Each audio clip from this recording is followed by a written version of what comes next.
শুক্রবার দিনের প্রথম ভাগে ডাকসু নির্বাচন প্রচারণায়ও ছুটির আমেজ বিরাজ করছে ঢাকা বিশ্ববিদ্যালয় ক্যাম্পাসে। দুপুর 12টা পর্যন্ত ক্যাম্পাসের শিক্ষার্থীদের যেমন আনাগোনা কম, তেমনি প্রতিদ্বন্দ্বী সব প্রার্থীরও প্রচারণা চোখে পড়েনি। তবে কয়েকজন প্রার্থীকে ছুটির দিনের সকালে প্রচারণা চালাতে দেখা গেছে। এ সময় তাদের কেউ কেউ অভিযোগ করেন ভোট নিয়ে ষড়যন্ত্র চলছে। এদিকে ভোটের দিন অপ্রীতিকর ঘটনা এড়াতে বেশ কিছু নির্দেশনা দিয়েছে ঢাকা বিশ্ববিদ্যালয় প্রশাসন। 8 সেপ্টেম্বর রাত 8টা থেকে 10 সেপ্টেম্বর সকাল পর্যন্ত বিশ্ববিদ্যালয়ের 7টি প্রবেশপথে সর্বসাধারণের প্রবেশ বন্ধ ঘোষণা করা হয়েছে। ভোটারদের সুবিধার্থে বিশ্ববিদ্যালয়ের সব রুটের বাস সার্ভিস চালু থাকবে।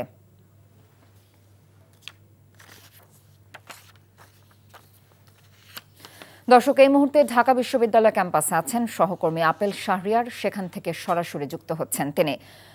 আপেল, আজ প্রধান প্রতিদ্বন্দ্বী প্রার্থীরা কে কোথায় প্রচারণা চালাচ্ছেন, এছাড়া আর কি খবর আছে আপনার কাছে ডাকসু নির্বাচন নিয়ে? ডাকসু নির্বাচনের প্রচারণার দুদিন বাকি রয়েছে, এই জন্য শেষ দিনগুলোতে ব্যস্ত সময় পার করছেন প্রার্থীরা।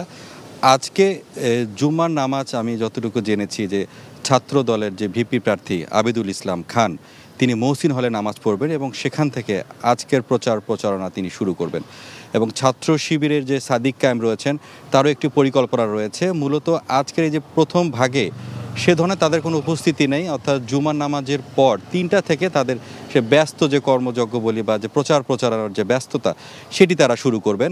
আর কিছুক্ষণ আগে মধুর ক্যান্টিনের সংবাদ সম্মেলন করেছেন বৈষম্য বিরোধী ছাত্র আন্দোলনের সে সময় সমন্বয়ক মাহিন সরকার, যিনি ডাকসু নির্বাচনে জিএস প্রার্থী হিসেবে রয়েছেন। তিনি তার প্রার্থিতা প্রত্যাহার করেছেন, যদিও এই সময় প্রত্যাহার করার সুযোগ নেই।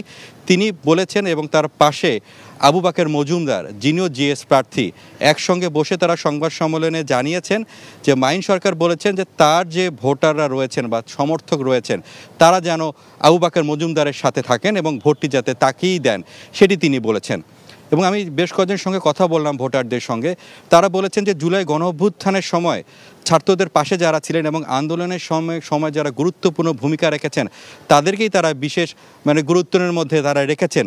সেক্ষেত্রে ছাত্র শিবিরের যে ভিপি প্রার্থী সাদিক কায়েম, তার বিষয়ে কিন্তু অনেকটা আলোচনা রয়েছে। তখন সে সময় তার একটি গুরুত্বপূর্ণ তার ভূমিকা রয়েছিল সেই আন্দোলনে, তিনিও এই আলোচনার মধ্যে রয়েছেন। ভিপি প্রার্থীর মধ্যে অবশ্য পিছিয়ে নেই ছাত্র দলের যে ভিপি প্রার্থী আবিদুল ইসলাম খান, তিনিও আলোচনার মধ্যে আছেন। এবং এই সময়টিতে আসলে বলাটা অনেকটাই মুশকিল যে কে এগিয়ে আছেন।